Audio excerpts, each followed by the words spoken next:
format maintenant et direction le salon de l'agriculture. On va partir porte de Versailles avec ce soir un coup de projecteur sur une profession, les vétérinaires. Bonsoir Christelle Méral. Christelle, des vétérinaires qui sont d'ailleurs présents et très occupés porte de Versailles.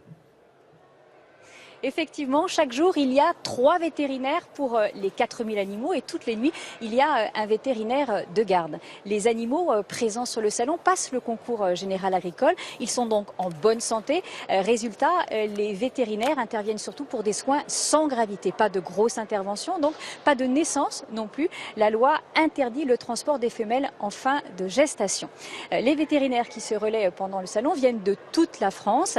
Le problème, c'est que certaines régions rurales manquent de vétérinaires. Les jeunes ne se bousculent pas pour s'installer dans les campagnes. Reportage Laurence de Cherf avec Baptiste Lègle. Comme chaque jour, Jean-Philippe Dirson sillonne la Corrèze. Passionné par son métier, ce vétérinaire de campagne s'occupe d'une centaine de fermes. Comment ça va? Ça va. Bon. Les veaux sont rentrés? Oui, c'est rentré. Bon, impeccable. Aujourd'hui, il vaccine les veaux. Le travail ne manque pas. Alors depuis plus de 10 ans, ce vétérinaire cherche un associé ou un assistant pour s'installer avec lui. 0421. Les stagiaires passent mais ne restent pas. À la différence de la ville, la rurale n'attire pas. Ici, il y aurait du travail pour 2, voire même pour 3. Mais plus aucun étudiant ne veut faire de la médecine rurale comme ça.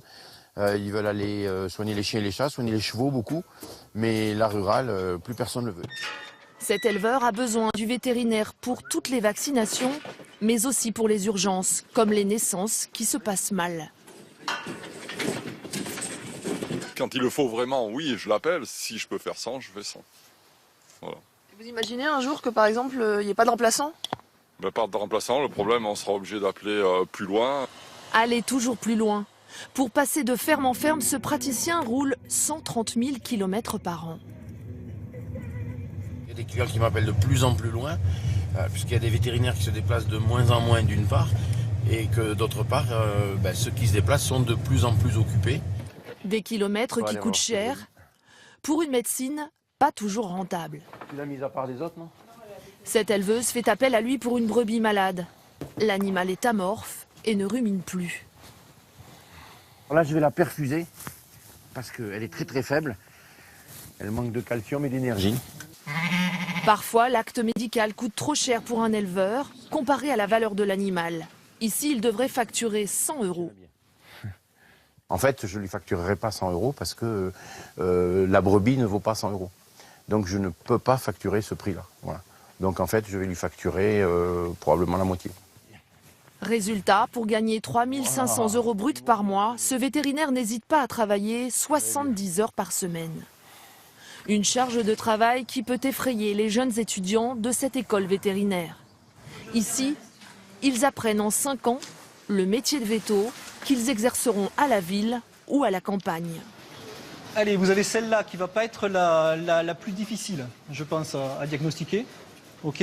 Quoique. Seulement un étudiant sur 5 se destine à soigner les animaux de ferme. Celle-là, une vache qu'on a depuis 15 jours à peu près dans les hôpitaux. Je pense que je préférerais plutôt avoir une dominante avec les chiens et les chats. Pourquoi? J'aime beaucoup le lien affectif entre les propriétaires et leurs animaux de compagnie. J'aime bien les chevaux aussi, j'aime bien les chiens et les chats aussi. Donc faire un peu de tout et essayer plutôt d'être polyvalente.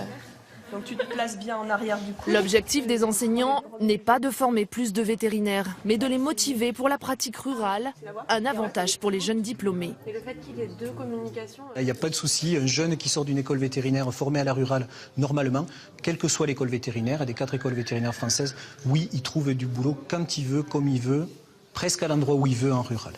Certaines régions pourraient devenir des déserts vétérinaires. Faute de remplacement, ils sont 1500 à partir à la retraite dans les campagnes dans les 10 ans à venir.